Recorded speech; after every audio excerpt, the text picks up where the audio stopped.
Nana, kita lanjutkan ya. Setelah ayah dan ibu bercerai atau berpisah, ayah menikah lagi atau tidak? Menikah lagi. Ibu?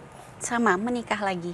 Jadi kamu sebenarnya kehilangan kasih sayang dua figur orang tua. Ya. Nah, Erika mungkin mau nanggepin, ada catatan dari perjalanan hidup Nana tadi.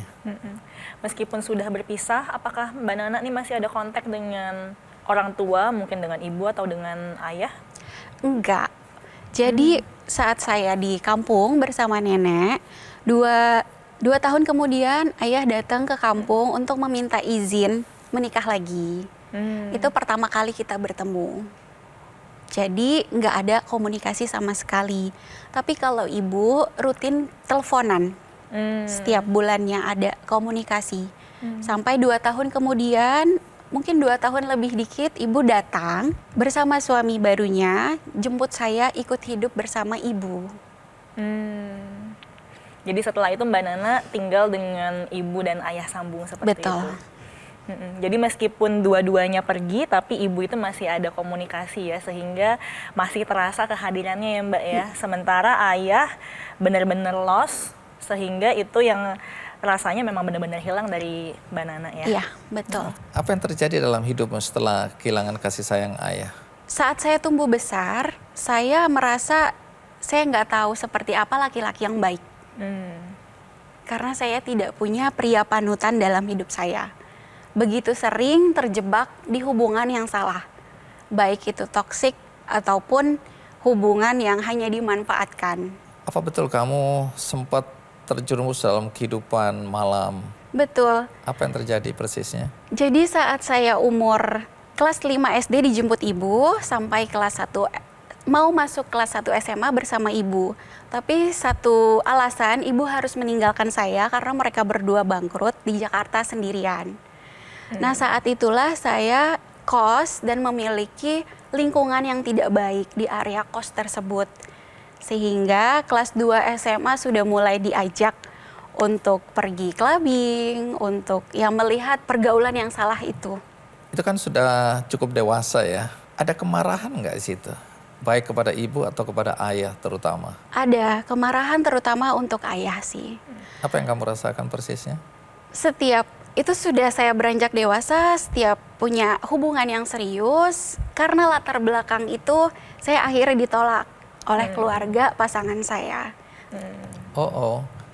Jadi kalau hubungan ini semakin serius dan mereka tahu latar belakangmu, orang tua dari pria ini menolakmu. Ya. Di situ kamu semakin marah ya? Iya, karena nggak tahu orang tuanya di mana, ayahnya di mana. Yang mana para calon mertua ini sangat mengutamakan bebet, bibit, bobot. Dan saya minus sekali di area situ. Jadi itu dampak yang kamu rasakan.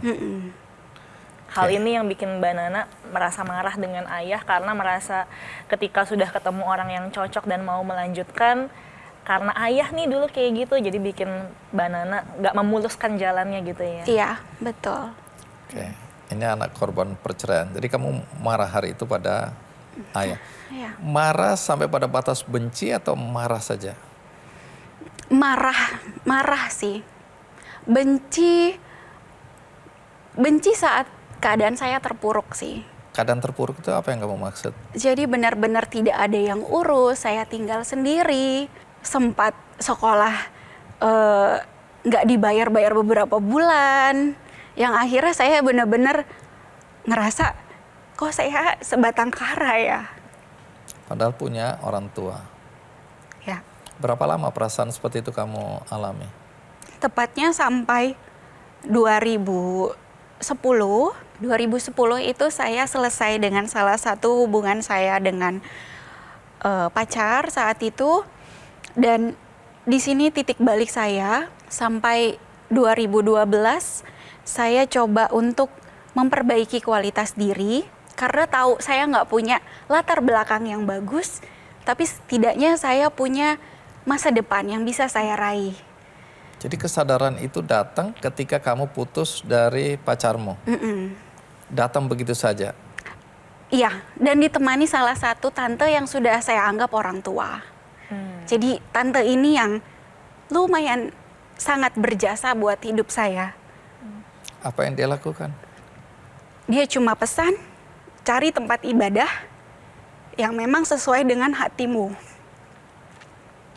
Cobain semua tempat ibadah yang benar-benar sesuai dengan hatimu. Karena hanya disitulah kamu bisa tertolong, dibantu oleh Tuhan.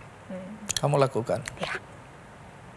Kehidupan malam, hidup yang kacau tadi, ya. Apakah sampai kemudian narkoba, seks bebas, dan lain-lain? Sampai narkoba.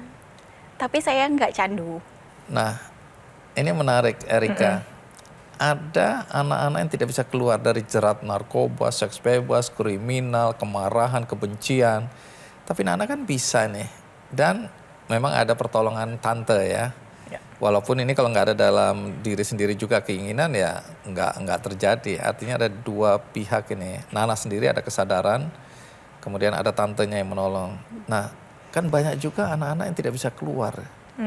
Nah, apa faktor yang menurut Erika yang bisa menjadi pertahanan bagi anak-anak agar tidak terlalu jauh tenggelam dalam hal-hal yang negatif?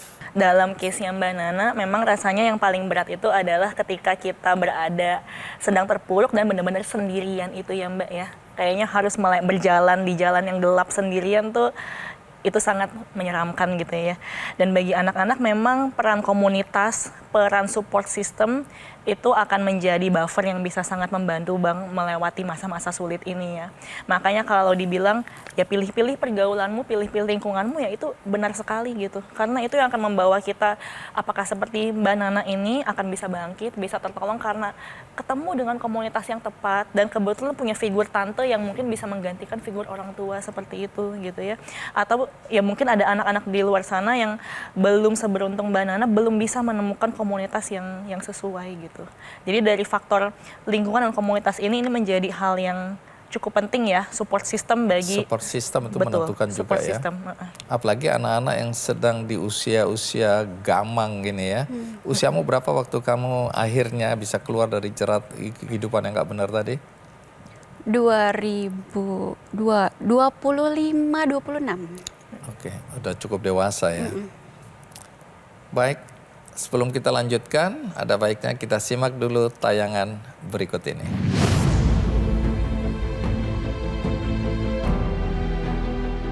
Ayah adalah cinta pertama dari anak perempuannya.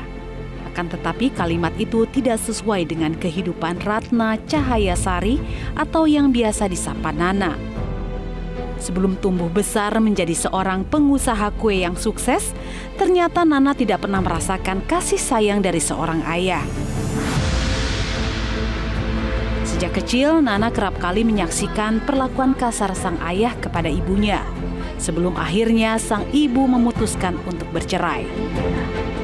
Mental yang terguncang selama menjadi anak korban broken home sempat membuat Nana terjerumus ke dalam penyalahgunaan obat-obatan terlarang. Nana kini sudah memaafkan sang ayah. Berkaca pada pengalaman hidupnya yang pilu, Nana memutuskan untuk membuka kelas online membuat kue bagi para single mom di seluruh Indonesia, agar mereka bisa hidup mandiri dengan usaha kue tanpa bergantung pada orang lain. Tenaga pegang ini langsung hop, jadi tenaganya ada di tangan ini ya.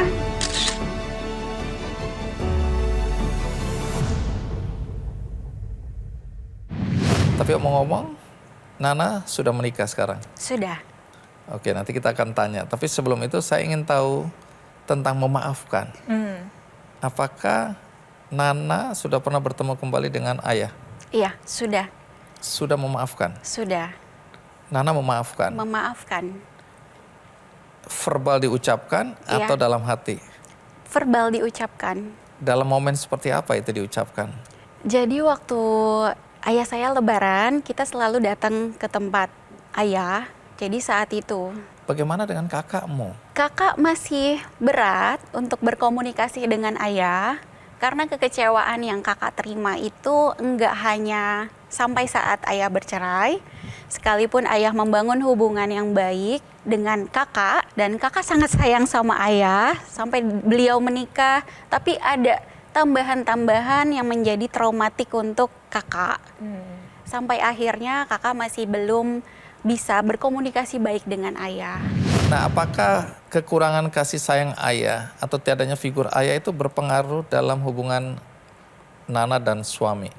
Ada. Jelajahi cara baru mendapatkan informasi. Download Metro TV Extend sekarang.